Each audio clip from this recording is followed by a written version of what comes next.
Vamos ler. Segunda carta de Paulo aos Tessalonicenses, capítulo 1.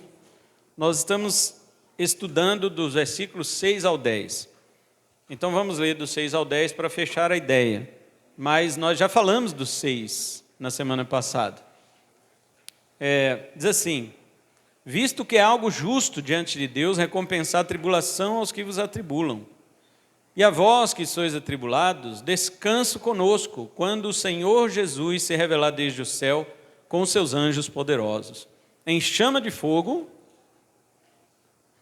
tomando vingança dos que não conhecem a Deus e dos que não obedecem ao Evangelho de nosso Senhor Jesus Cristo, os quais serão punidos com eterna destruição, longe da presença do Senhor e da glória do seu poder, quando vier para ser glorificado nos seus santos e para ser admirado naquele dia em todos os que creem, porque o nosso testemunho foi crido entre vós. Amém?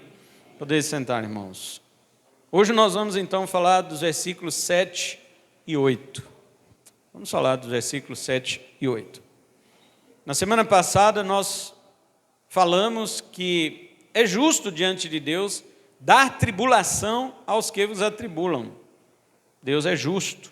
Deus vai recompensar com tribulação aqueles que perseguiram seus filhos aqui na terra. O tema geral do capítulo 1 que eu dei aqui é a parousia e a divisão da humanidade. Meu irmão pastor Heber me corrigiu na pronúncia grega. Parousia não é com Z, é com S, com sigma, na letra sigma do grego, e não tem som de Z, O som de Z é a letra zeta. Parousia e a divisão da humanidade. E nós estamos falando aqui dos 6 ao 10 sobre um tema, um subtema, que é: os cristãos serão claramente distintos dos ímpios na parousia. Então nós já falamos do versículo 6, que é justo diante dos olhos de Deus dar a retribuição aos seus perseguidores. Lembrem os irmãos que quando alguém persegue você que é crente, ele está perseguindo a Jesus. Quando Saulo de Tarso perseguia os cristãos e Jesus apareceu para ele, Jesus disse: Saulo, por que me persegues? Ele não disse: porque persegues a minha igreja. Mas é óbvio que a igreja é o corpo de Cristo. A igreja é o corpo de Cristo. Por enquanto, cabeça, que é Jesus, está no céu. E o corpo dele está na terra. E mesmo que vários crentes morram e vão para a glória, como a Bíblia nos ensina, o que vai são as suas almas. Não é o seu corpo. O seu corpo está sepultado, aguardando a parousia, aguardando a segunda vinda de Cristo. Então, mesmo assim, o corpo de Cristo, digamos que ele se permitiu ainda ser incompleto, sem que o seu corpo esteja lá com ele. Então, quando nós somos perseguidos aqui na terra, a cabeça sente. Jesus sente lá no céu. E por isso ele vai fazer duas coisas com aqueles que perseguem você. Primeiro, se esse que te persegue for um eleito, Jesus vai salvá-lo. Vai salvá-lo. Então, você não pode orar por alguém que te persegue assim: Jesus, mata ele. Você não pode. Jesus, joga esse perseguidor no inferno. Não, você não pode fazer isso. Por quê? Porque você não sabe se Jesus vai ter misericórdia dele igual teve de você. Quando você diz isso, você acha que merece o céu e que aquele perseguidor não merece. Na verdade, nenhum dos dois merecem. Então sua oração é: Senhor, o Senhor vai operar vingança justa. Se este perseguidor for um eleito, a justiça do Senhor já foi executada em Cristo no lugar dele. Então, o salve. Mas se ele não é um eleito, então ele terá que pagar tudo isso no inferno. Vamos então para a contraposição disto. Está no versículo 7. Paulo diz que se por um lado Deus irá recompensar com tribulação aos que vos atribulam, por outro lado, Paulo diz: a vós que sois atribulados, ele recompensará com alívio, juntamente conosco, na revelação do Senhor Jesus. E aí ele usa um termo grego, a partir do céu, ou seja, quando Jesus sair do céu, com os anjos poderosos dele. Paulo se inclui com os crentes perseguidos, porque ele mesmo era um apóstolo perseguido. Paulo se coloca assim, ele diz, alívio para vocês juntamente conosco, porque os apóstolos eram realmente pessoas que sofriam por amor de Cristo. Então ele promete alívio aos cristãos. Quando ele fala de alívio, o termo significa afrouxamento, relaxamento, que é o contrário de tribulação, que significa pressão. Eu lembro, nesses meses que eu sofri com o meu dente aí, sempre aberto, né? E infeccionado. Toda vez que o dentista colocava o curativo e tampava com aquela massinha, aquilo dava uma pressão e eles não identificavam a infecção que estava abaixo do dente, comendo até pedaços de osso da minha mandíbula. Eles não identificavam, eu tive que fazer tomografia para isso. Então, quando eu chegava em casa, aquilo estava numa pressão violenta. Eu pegava um palito de dente, aquele palito de bambu, bem duro, né? E mexia tirando aquela massinha até eu achar o algodão, lá dentro do canal do dente. E eu pegava, enfiava o palito lá e puxava aquele algodão. Aí dava aquele relaxamento, aquele afrouxamento, aquela pressão saía e eu sentia aliviado. Mas isso a bactéria gostava.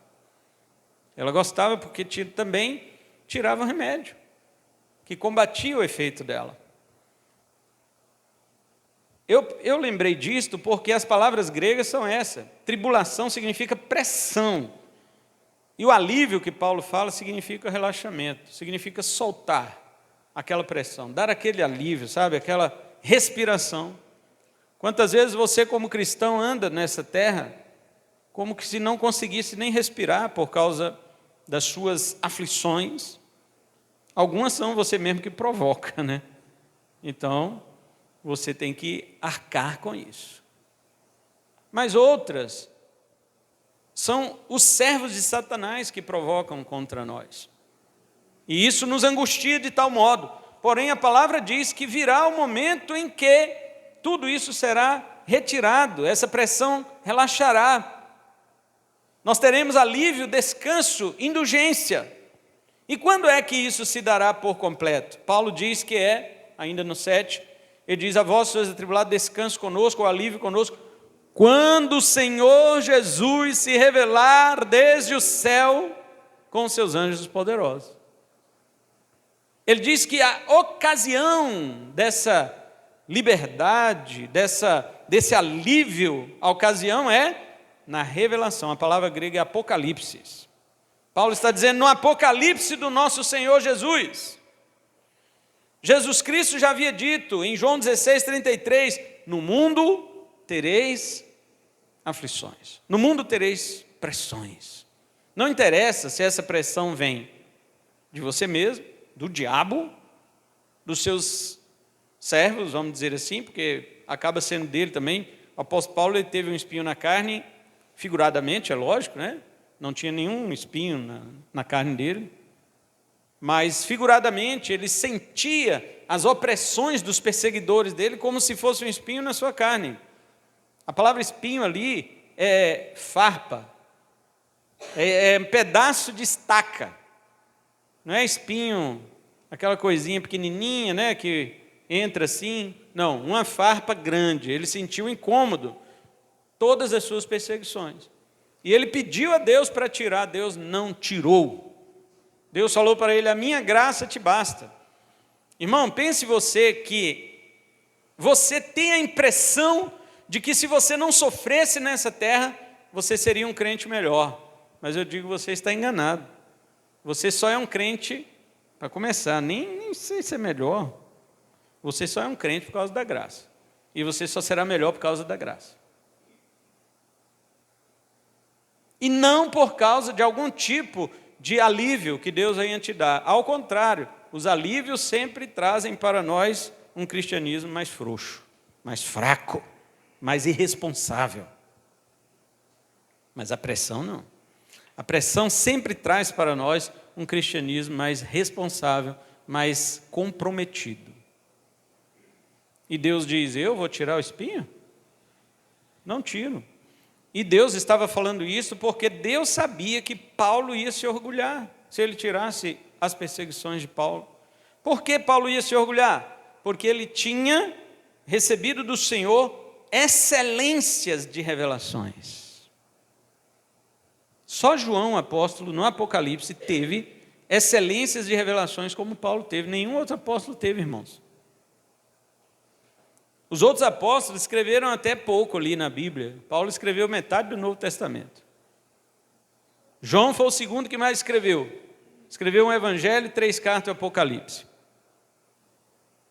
Os 2 que mais receberam revelação da parte de Deus, mas também viveram as suas vidas com uma estaca, com uma farpa enfiada na sua carne, para que eles não se gloriassem diante de Deus. Paulo disse assim, Romanos 8,18, eu estou convencido de que as aflições do tempo presente que vocês passam, elas não são para comparar com a glória que há de ser revelada. Se você começar a pensar nas suas aflições e na glória que te espera, você verá que não se compara uma coisa com a outra. E outra coisa, se nós formos livres de todas as pressões e tribulações que nós temos aqui, todas elas, pregaram aqui, não me lembro quem, acho que foi o Fernando, que Deus nos livre de todas elas. É verdade. Eu concordo que o argumento dele foi irrefutável. Deus nos livre de todas. Mas se Deus te livra de todas em vida e deixa você sem nenhuma delas, então esse afrouxamento que Deus deu aqui, quando chegar lá no céu, a glória que te espera provavelmente não vai ter tanta glória assim, porque você curtia um pouco dessa glória aqui. Então Deus, Ele costuma pressionar, Ele costuma usar todas as coisas para pressionar, para que quando chegarmos na glória, nós venhamos descobrir o real valor da glória. E Paulo diz também em 2 Coríntios 4,17 que nossa leve e momentânea tribulação, 3 coisas, leve, momentânea e tribulação, produz para nós um peso, leve com peso, contrasta com peso. Momentânea com eterno, peso eterno, e tribulação com glória. Produz para nós um eterno peso de glória. Leve e momentânea tribulação, e ele diz, nossa, ele não está falando a sua, porque a sua é leve, a de Paulo não era. A de Paulo era pesada, mas ele dizia, a nossa é leve. Mesmo que Paulo sofresse toda a sua vida, como de fato ele sofreu depois que ele converteu, ele trocou todo o glamour que ele tinha por um sofrimento. Paulo trocou todo o prestígio que ele tinha diante dos homens que gostam de gabar os outros, que eles dão seus diplomas. Um doutor que é seu professor e que acompanha você numa defesa de tese, e depois você é aprovado, e você se destaca, ele se orgulha, porque ele participou daquela defesa da sua tese, ele foi seu avaliador, ele foi aquele homem que esteve presente quando você estava ali alcançando o diploma dos homens, que se premiam entre si, para se elogiarem entre si, e se valorizarem entre si. E então colocar os outros que não entraram naquele grupo como desprezados. Paulo trocou isso, irmãos. Paulo tinha isso.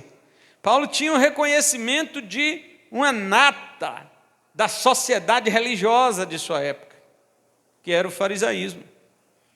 Os fariseus, eles eram tão restritos que não podia ter mais que 6.000 fariseus. Não era qualquer um que entrava no farisaísmo.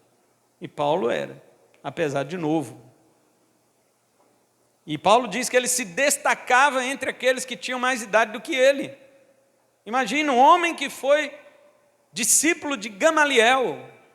Gamaliel, um respeitadíssimo rabino de Israel até hoje, neto do famoso Hillel, que tinha uma faculdade rabínica na época que Jesus era criança.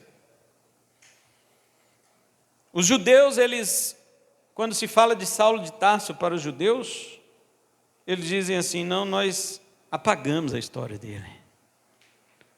Ele foi discípulo de um dos melhores rabinos nossos, que é Gamaliel.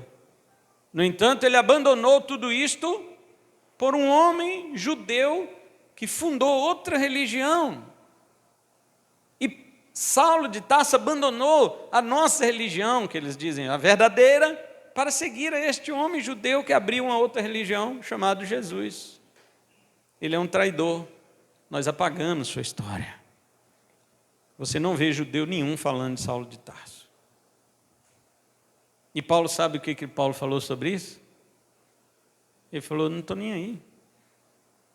Pouco eu me importo com o louvor dos homens. E eles fazem seus diplomas para se premiar entre si. Eu tenho reconhecimento de Deus e do seu Filho Jesus Cristo, que me chamou. E o Pai dele, de Jesus Cristo, me escolheu desde o ventre da minha mãe para ser apóstolo, servo dele. Este sim é o reconhecimento que eu quero. E sabe o que Paulo chamou todos os diplomas de sua época? Ele chamou todos os diplomas de sua época de esterco.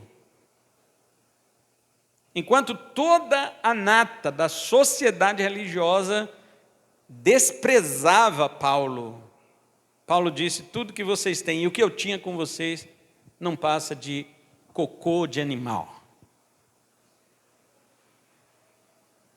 Você teria coragem de fazer isso por Cristo?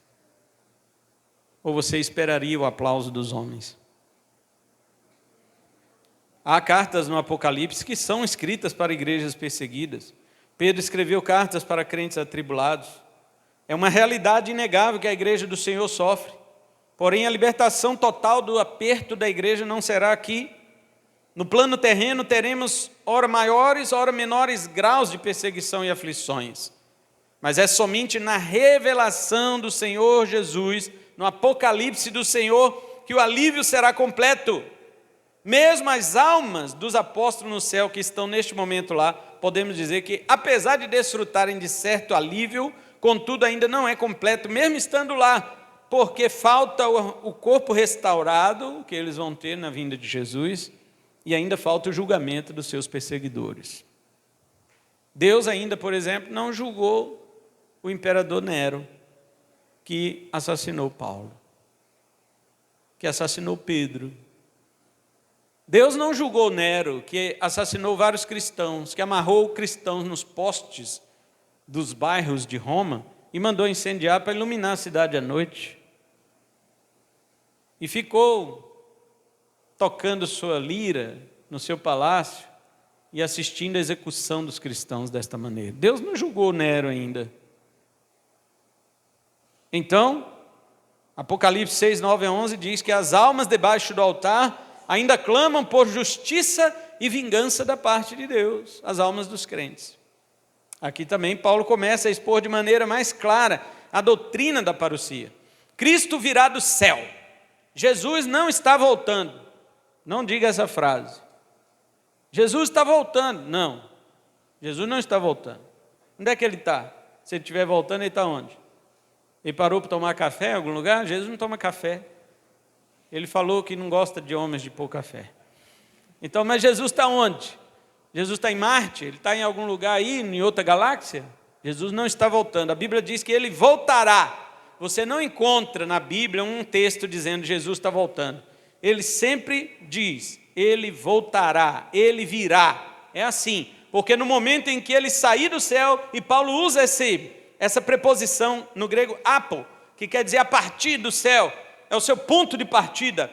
Ele saindo do céu, ele já se manifesta visivelmente a todos os habitantes da terra e o universo entrará em colapso diante da poderosa vinda do nosso Senhor. A Bíblia diz que foi para lá que ele foi. Atos 1:11. E quando Paulo disse aos anjos poderosos, ou na outra versão, anjos do seu poder, é um dos elementos que estiveram presentes na ascensão de nosso Senhor. Os anjos não somente estiveram na ascensão de Jesus, como também desde a anunciação, isto é, antes do seu nascimento. Gabriel anunciou o nascimento de Jesus. Os anjos estiveram presentes em toda a vida e ministério de Jesus na terra. Os anjos cantaram no seu nascimento. Glória a Deus nas alturas. Os anjos serviram a Jesus no deserto da tentação quando ele venceu o diabo. Os anjos levaram comida para Jesus no deserto da tentação. Os anjos estavam prontos para Jesus, para que os homens não o prendessem na crucificação. Jesus falou que tinha mais de 12 legiões de anjos. Multiplica 12 vezes 6.000. 76 mil anjos. Acho que é isso, né? Sou ruim de matemática. 76 mil anjos à disposição de Jesus. 72, né? 72 mil anjos à disposição de Jesus para arrancar a cabeça de Pilatos lá só com um sopro. Só com um peteleco. Caía a cabeça de Pilatos, soldado romano, tudo caía no chão. Mas Jesus não deu nenhum sinal para eles. E Pedro querendo defender Jesus com a espada. Jesus falou: Pedro, guarda isso, meu filho. Você está dando ano de macho agora, mas daqui a pouco você vai me negar. E você está fazendo isso porque o homem está desarmado. Na hora que vier um aí com a espadinha menor que a sua, você sai correndo. E Pedro foi assim mesmo. Negou Jesus na frente de uma menina. E se trancou dentro de casa durante a morte de Jesus. Está vendo? E Jesus falou: se eu quisesse, os anjos me atenderiam, Pedro. Quem é alguém para me defender? Quando estava no jardim, que eu pedi para você vigiar 1 hora, você dormiu. Agora está querendo arrancar a orelha dos outros? Mas os anjos virão. Eles virão. Eles se ajuntarão os escolhidos do Senhor dos 4 cantos da terra e separarão definitivamente dos imprestáveis incrédulos. Mateus 13, 41 e 29, 31. Ou 24, 31. Há uma grande diferença aqui desse texto, 2 Tessalonicenses, do texto da primeira carta, onde Paulo diz que o Senhor virá com seus santos.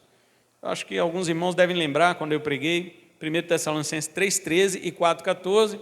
E confesso aos irmãos, sempre na mensagem daquela época, eu citei o presbítero Lorival, que me despertou para essa leitura. Porque a gente faz leitura rápida. E antes de eu fazer uma leitura exegética nesse texto, ele havia me despertado para isso. Ele falou: pastor, Jesus virá com os santos. Eu falei: mas, cara, quem fala isso é os arrebentamentos secretos. Mas não, as almas dos santos. Vai lá, ó, 1 Tessalonicenses. E quando eu li, eu fiquei: poxa, os santos de Cristo, quando morrem agora, as almas dele vão para o céu, elas já entram no milênio lá, no descanso lá. E quando Jesus voltar para ressuscitar os corpos deles, Jesus trará as almas deles. Por isso que fala que vem com os santos dele. As suas almas, quando eles morrem aqui, as suas almas entram já glorificadas no céu. O que falta é glorificar o corpo, e o corpo será glorificado na segunda vinda.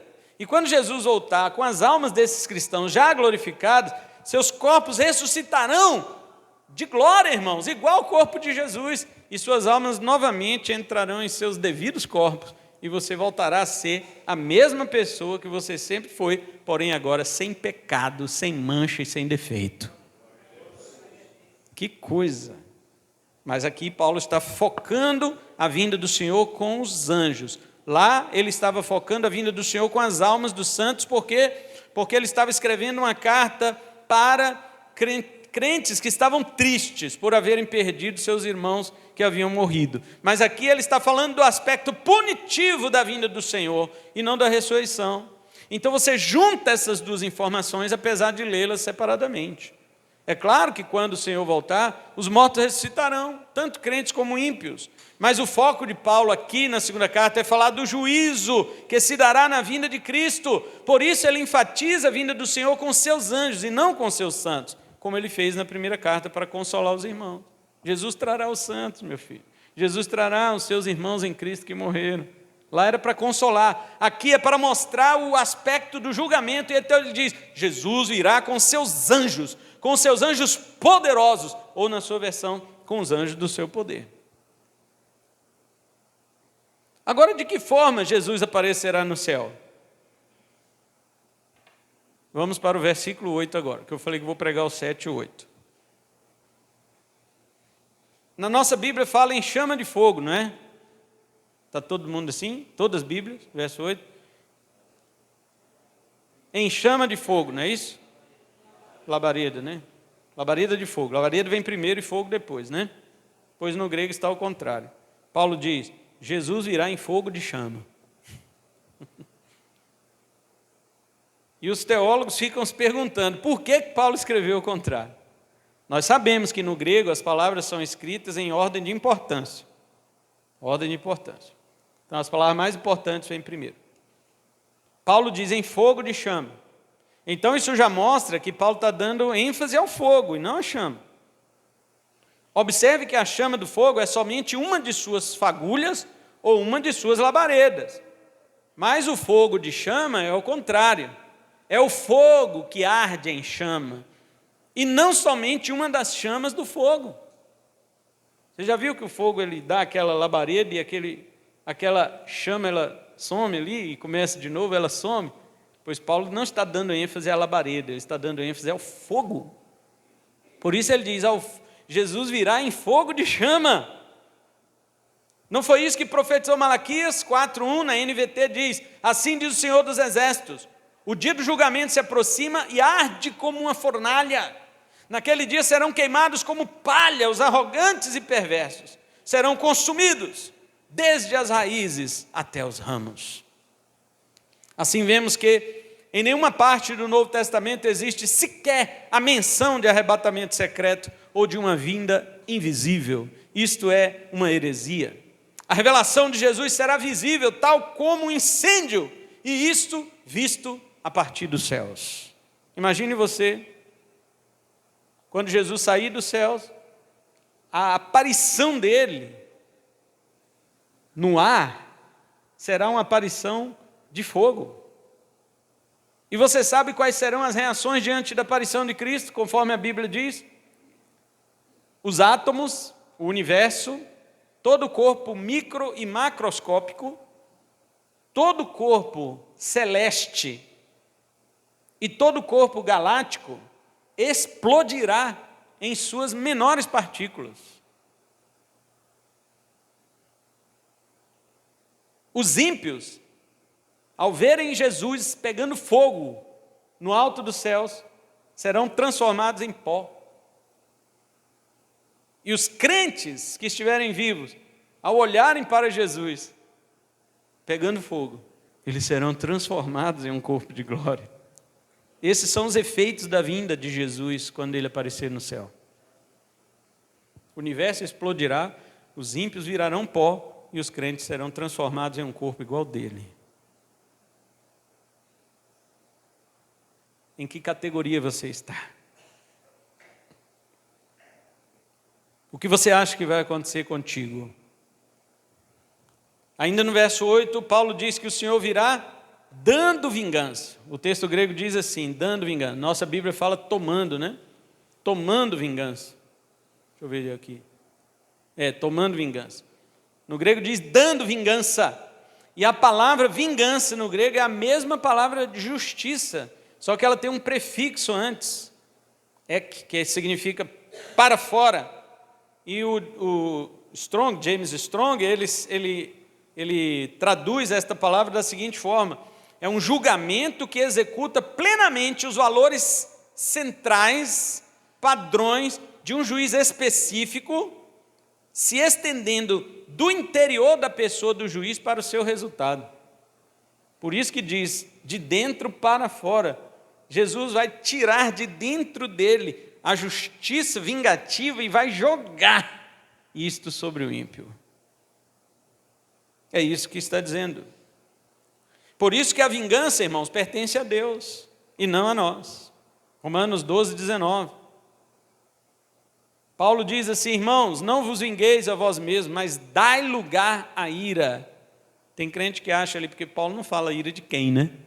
Ele fala, dai lugar à ira, só isso. Aí tem crente que acha que, aí tá vendo? Paulo está dizendo para eu dar lugar à ira, eu vou dar lugar à ira. Mas em outra parte ele diz, se você der lugar à ira, você deu lugar ao diabo. Efésios 4, 26, 27. Então Paulo não está falando da sua ira. Amados, não vos vingueis a vós mesmos, mas dai lugar à ira. Subentende que é a ira de Deus por causa do próximo versículo, ou do final deste versículo, onde Paulo diz o seguinte: porque diz o Senhor, minha é a vingança, eu retribuirei. É o Senhor que diz isto. Então, se eu tenho que dar lugar à ira, é a ira de Deus, porque a ira de Deus não é contaminada, como a minha é.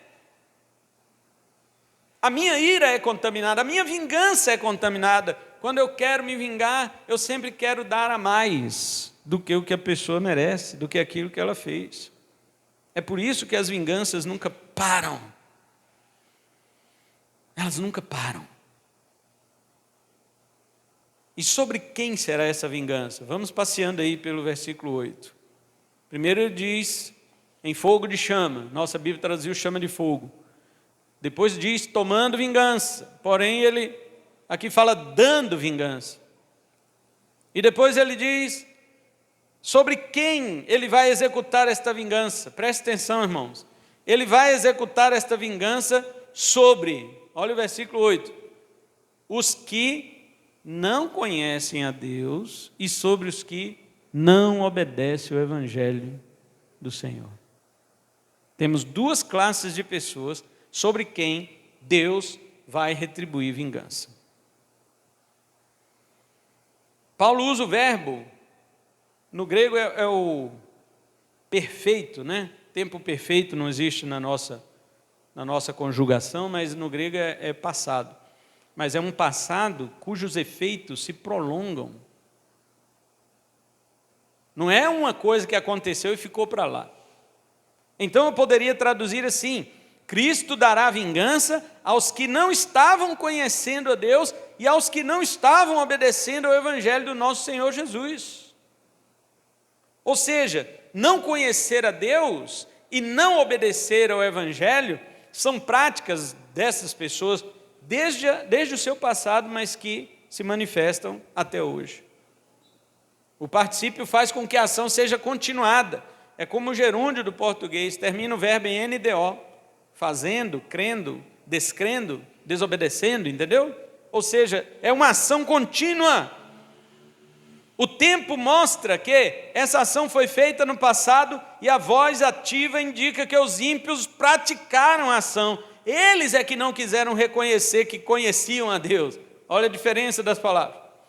Eles conhecem a Deus, mas não reconhecem que conhecem. É isso que Paulo denuncia em Romanos 1. Quando você estiver em casa, você tem que ler Romanos 1, principalmente a partir do versículo 18.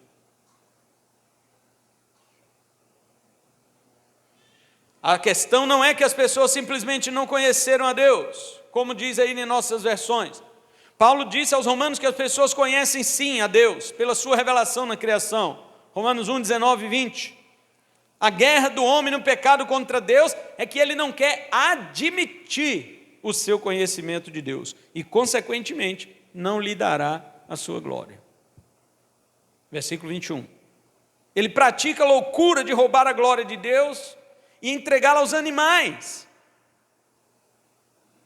Vocês estão pensando assim, não, mas isso eram as tribos antigas. As tribos antigas, não civilizadas, que adoravam animais. Você está achando que é? E a petolatria que existe hoje? E a adoração de pets que existe hoje? E casais que preferem não ter filhos e comprar pets para dentro de sua casa? E coloca na caminha, ainda fala, vem na mamãe, vem no papai. destruindo a imagem de Deus que você é, mas o bicho não é. Quando Adão deu nome aos animais, a Bíblia diz que ele, Adão, ele viu seres abaixo dele, e ele viu um ser acima dele, mas não viu ninguém igual a ele. Por isso que a Bíblia diz que Deus foi lá e fez a mulher para que fosse idônea. Idônea é igual, irmãos.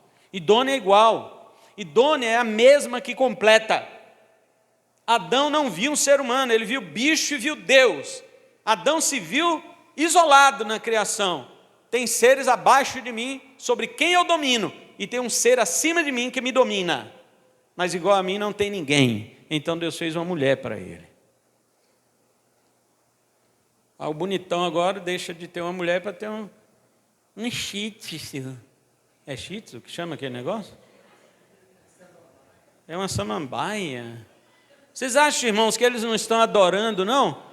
Você acha que a nossa sociedade não está entregando a glória de Deus para os animais? Você acha que eles não estão entregando a glória de Deus para os homens? Porque o que os ateus fazem? Os ateus dizem que não acreditam em Deus, mas eles se ajoelham e lambem as unhas dos seus mestres. Eles se ajoelham e lambem os sapatos sujos de seus mestres.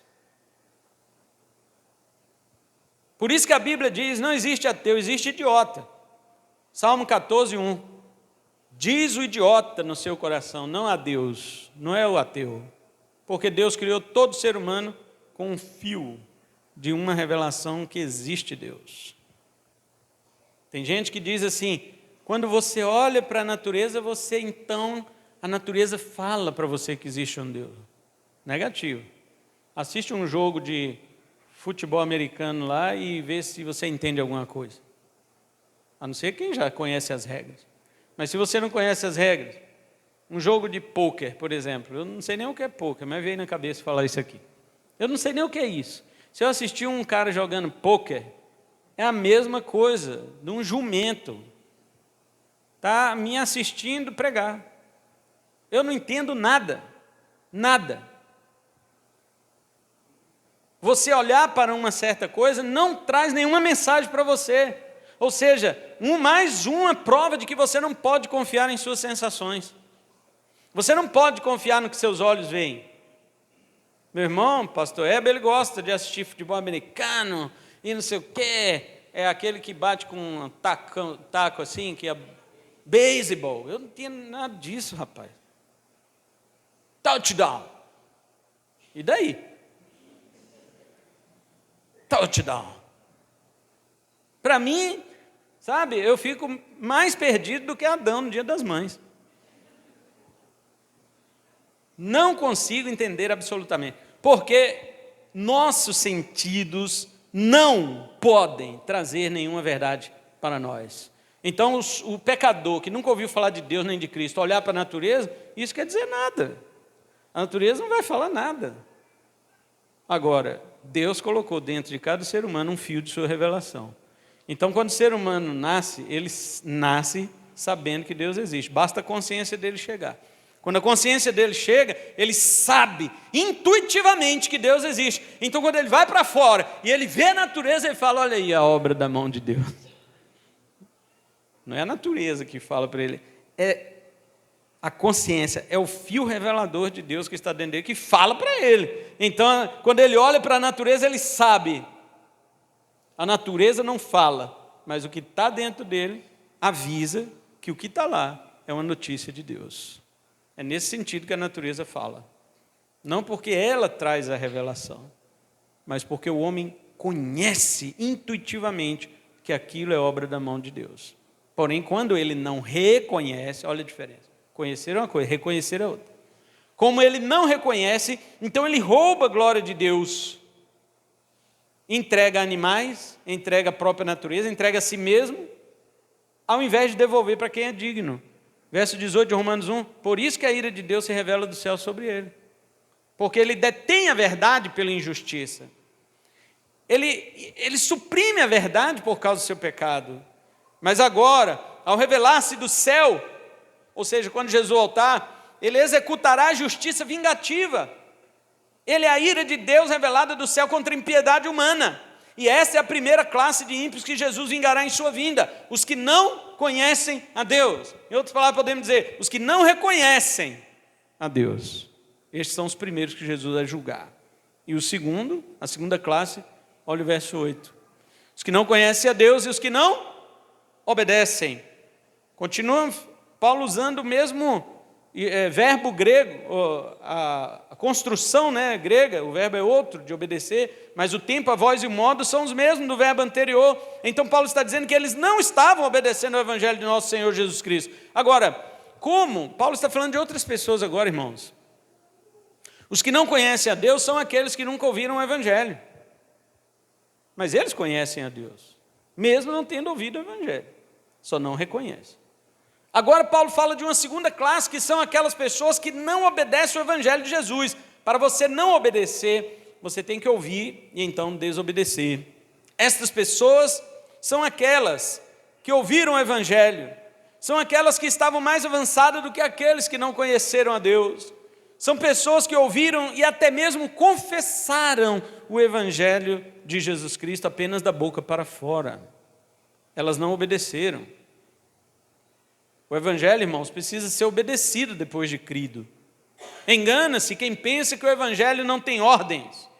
Por outros textos do Novo Testamento, entendemos que esta classe de pessoas que conheceram o evangelho, mas não obedeceram, sofrerá mais no inferno do que aqueles que não conheceram a Deus.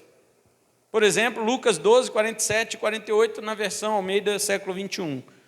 O servo que conhecia a vontade do seu senhor e não se preparou, nem agiu conforme a sua vontade, será castigado com muitos açoites.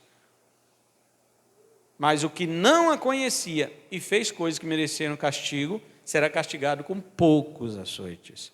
A quem muito é dado, muito será exigido. E a quem muito se confia, mais ainda se pedirá. Eu já vi crente falando assim para mim: pastor, eu não vou vir mais no estudo, porque a quem muito é dado, muito é exigido. Eu falei: e a quem muito foge, muito lhe persegue. Não adianta. Não adianta. O evangelho é o conhecimento maior. Você vê, os pagãos que não têm nem a lei de Moisés e nem o evangelho, eles são pessoas que não conhecem. Porém, quando chegou a lei de Moisés, apesar de não ser o evangelho, ela apontava para Cristo. E depois chegou o evangelho. Então quem é que por acaso sofreria mais? Compare você, um pagão que nunca ouviu falar de Moisés nem de Jesus, um judeu que só ouviu falar de Moisés, e um cristão que ouviu falar de Moisés e de Jesus. Os três vão para o inferno. Quem você acha que vai sofrer mais lá? É o cristão, irmãos. Porque ele teve mais conhecimento.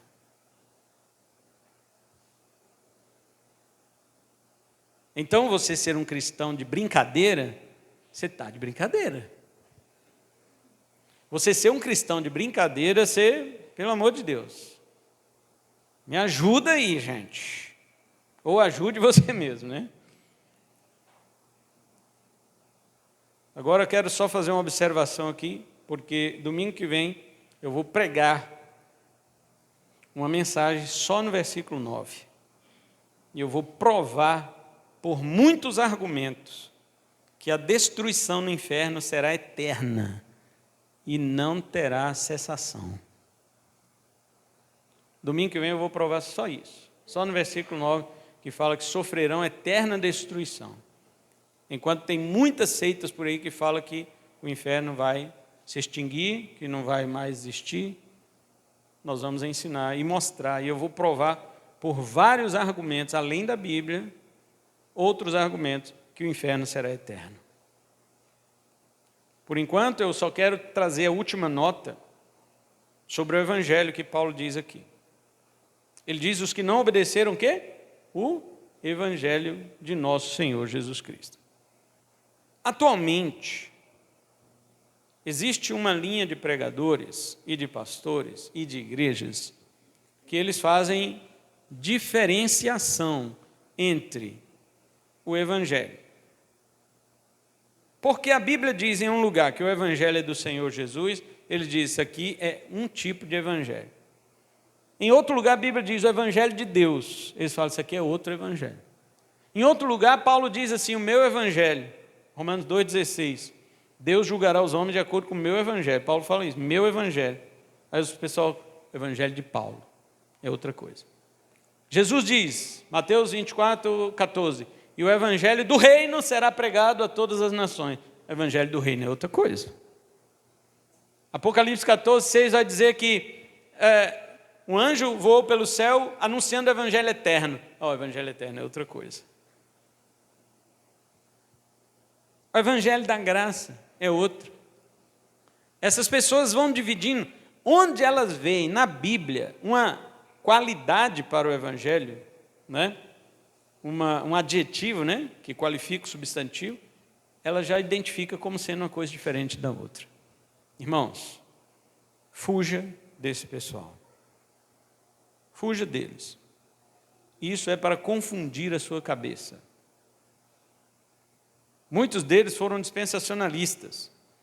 E eles fazem distinção entre o evangelho de Deus, do Senhor Jesus, o evangelho de Paulo, o evangelho eterno, o evangelho da graça, o evangelho disso, daquilo. E estas pessoas confundem as cabeças dos crentes. Tudo isso é bobagem. Tudo isso é tolice. O que se diz no evangelho de Deus é o mesmo que se diz no evangelho de Jesus, é o que se diz no evangelho de Paulo e assim por diante.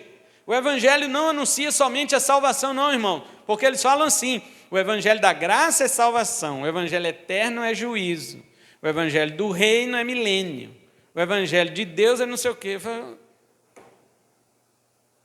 Quem iluminou um cara desse? Ou quem escureceu, né?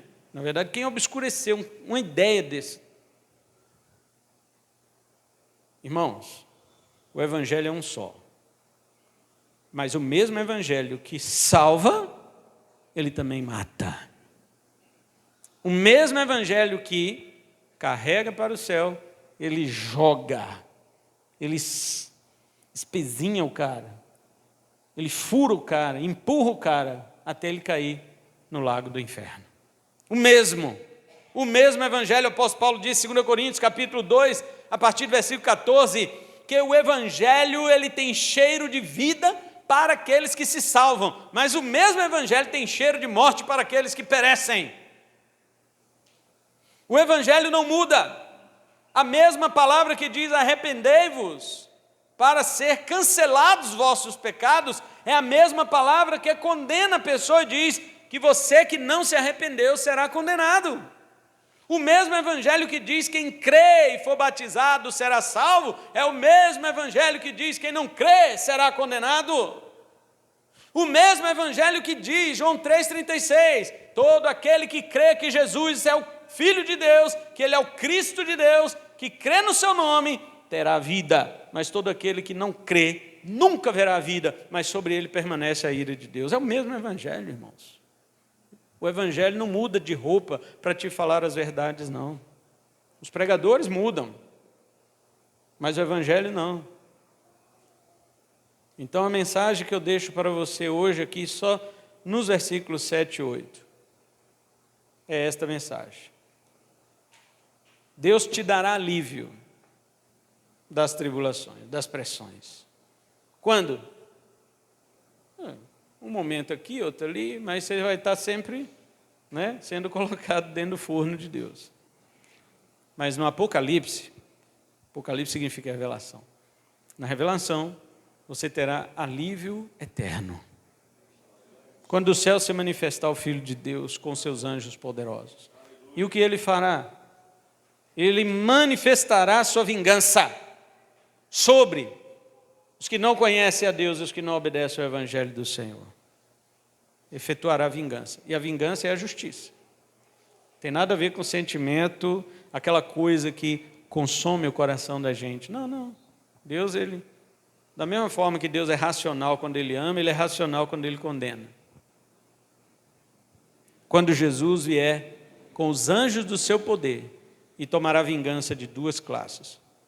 Os que não reconhecem Deus, porque conhecer todos conhecem, e dos que não obedecem ao Evangelho do Senhor. Você que faz chacota com o Evangelho, você que zomba do Evangelho, você que zomba dos evangélicos, por mais que tenha uns evangélicos que são palhaços mesmo. Tem muitos, não só evangélicos, mas se dizem pastores, que são também palhaços. Usam o púlpito como picadeiro, palco de circo para fazerem suas graças. Eu sei que tem, mas não chame isso de evangélico. Não chame isso de homens de Deus que se dizem crentes, não. Eles se dizem. Mas os verdadeiros homens de Deus, eles não escondem, eles não usam de brincadeira com a palavra de Deus. E não escondem a verdade de você. Os demais serão vingados pelo nosso Senhor. Mas você será aliviado. Toda pressão vai sair. O Senhor te dará uma libertação eterna de todos os seus sofrimentos. Amém? Que Deus nos abençoe com a sua palavra em nome de Jesus. Vamos orar.